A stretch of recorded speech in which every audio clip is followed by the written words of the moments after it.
My mom is always obsessed with texting, even when driving.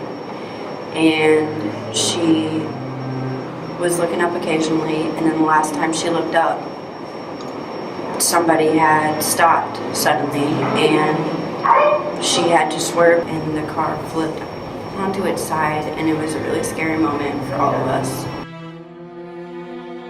When I was 17, I was heading to summer school, and I was in a rush. I was in the car with my little sister, and we were on our way to summer school, and I heard my phone ring, and I asked her to get my cell phone, and I ended up encouraging her to try to find the cell phone again, and she's like, I can't find it. I said, all right, fine. I'll just get it later, and then I felt it down by my foot, kind of down by the accelerator brake area. Oh, I'll just grab this real quick, no problem. Well, thing is that when you kind of lean over this way and a hand is on the steering wheel, you kind of start to turn that direction too. And I ended up hitting a parked car and ended up, all because I was trying to grab my cell phone.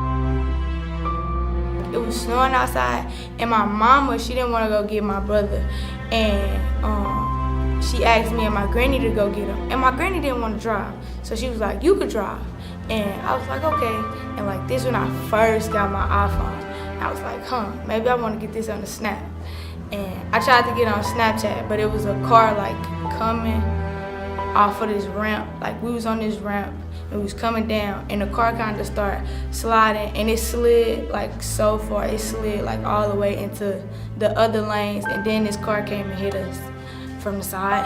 And like I had to go to the hospital, my leg was messed up, all because I wanted to get on Snapchat. So there is my brother's best friend from first grade. He's kind of like my adopted brother. So about 2 years ago, his younger sister, who was, I believe, like 20 or 21 maybe at the time, was driving down Highway 40 and apparently texting at the same time and ran into somebody. She ended up passing away after a couple hours in the hospital, and the person she hit ended up being okay, but was in critical condition.